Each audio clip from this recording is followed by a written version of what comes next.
Well, Lee Roberts for Rocks Radio, joined by Robbie Blake. Robbie, I think Jack summed it up when he said it was a good exercise tonight. What do you make of the 4-0 win over Selsey? No, it was really good. It's just what we wanted. Listen, we've been back in a short space of time, but we, as players, you want that, the game situation, and the lads. It was a good workout for us. Make no mistake, Selsey worked hard, and we showed a little bit more quality probably, but. Like I say, first and foremost, it was about getting the fitness and getting that match situation fitness. Listen, we're nowhere near the finished article, but it's a good start for us, and we've brought one or two players in which look really good. So we're feeling pretty positive. What odds would you have had on the opening goal scorer, James Crane? Because it was a heck of a finish from a defender. Well, you don't expect anything else from Crane, do you? You keep telling him to stay in. He just can't help himself. He just wants to go forward and score goals. And to be fair to the guy, he's pretty good at it. So, it's typical James Crane finish, wasn't it?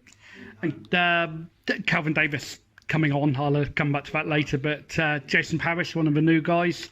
What's the latest with Jason's possible signing? And that's your performance tonight against Selsey? Yeah, I thought he did excellent. I thought he worked hard. He held the ball up very well. I did say to him at half time I was disappointed with in certain times how many chances he had or how many shots he had, which is a number 9. You always judge on that, but listen, we've done no patterns of play, we've done nothing like that because we've only been back a week.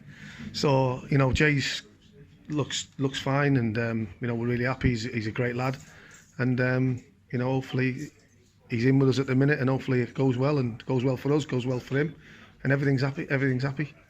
And some of the other players as well, there's been quite a few trialists, but what did you make of the overall work rate from them? Because it wasn't necessarily about performance, it's all about work rate as well, isn't it? Yeah, no, I thought it was excellent. I thought it was an excellent workout. I think the lads worked really hard and showed one thing that's good. They showed respect to the game and respect to Selsey. We worked hard. We moved the ball pretty well. Listen, we're a little bit rusty in that area, but I think there were certain moves and certain patterns of play that we played that was quite impressive. So no, we're really pleased, and the lads worked hard, and that was the first thing that we spoke about before the game, was to make sure that we work hard and we get something out of this game. Mentioned him already, but Calvin Davis coming back, he was full of running, wasn't it? He showed like he was almost playing with a point to prove, and he looked impressive. Yeah, absolutely. But Calvin hasn't got a point to prove. The only thing that Calvin's got to do is make sure he gets fit, because if Calvin's fit, everything else takes care of itself. So.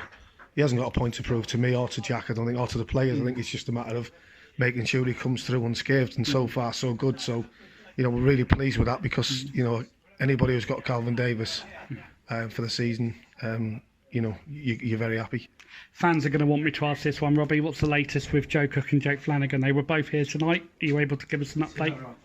No, I mean, listen, we're really pleased with Cookie and Jake playing. Obviously as to ask the question, no, they haven't signed as of yet, but we have a good relationship with them. They know how we play. They're very comfortable with how they play. I think they like the football club. They like the supporters. They like the pitch. They like the way me and Jack want to play. So there's a lot of positives to it, but we'll just have to see, and hopefully in the next couple of days we can have some positive news.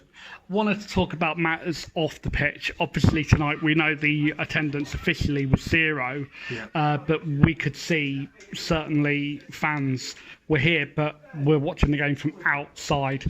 For me, this is my personal view, Robbie, it's absolutely ridiculous that they're having to watch from outside. The campaign hashtag Let Fans In is going, but what do you think about the fact that they're still turning up even though they're legally not allowed to watch the game? It's just a daft situation. It's a crazy situation, and there's got to be some clarity with it. You can't. There's too many inconsistent things that are going on with it. You can allow a snooker final to go on in a tight arena and have over 300 people in there, but yet you can't have 300 to 500 people watching a football game.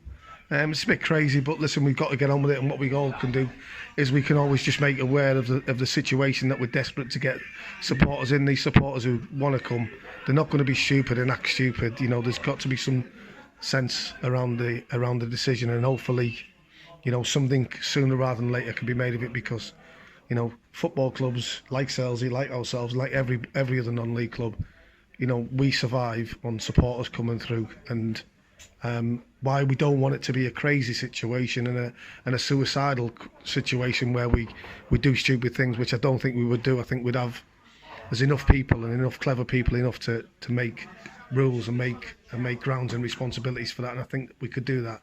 It's just we need to get the go ahead, and hopefully in the next couple of weeks we'll have some clarity to it, and we'll have supporters back in.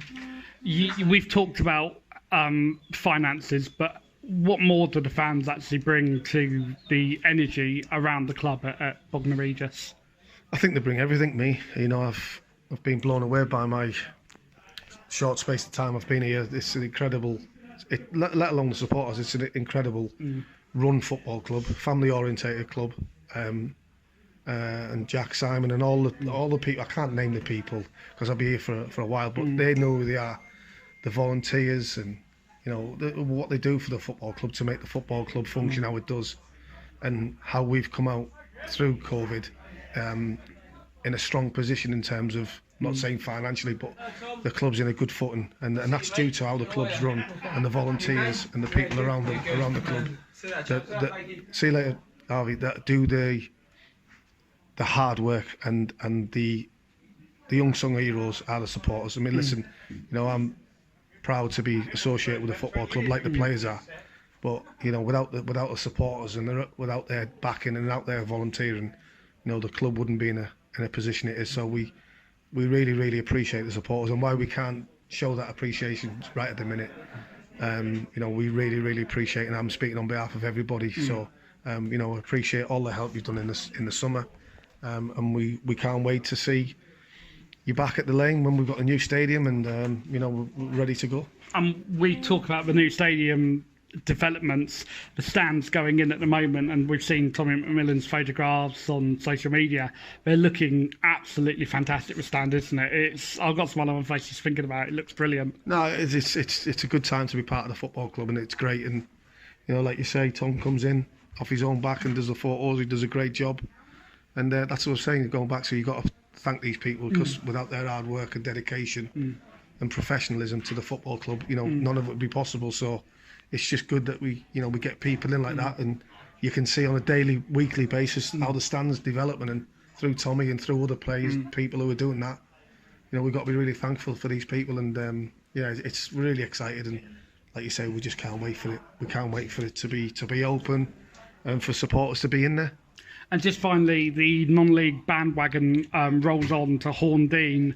Obviously, we don't know what's going on with the fan situation. We've touched on that. But Horndean is on Friday on their sloping pitch. It's going to be another test, a different test this time, Robbie. What do you make of the game against Michael Birmingham's side? Yeah, it's going to be a tough game. Birmingham's got a really good team.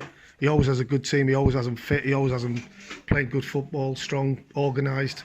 Birmingham's top class. He was a top class player, and he's a very good coach. So I'm pretty sure they'll be well drilled, and it's another step on the ladder. It's better opposition. It'll be a tough game. Like I say, we're not making excuses. We haven't been back a long time, but not, everybody hasn't been back as long as they would like.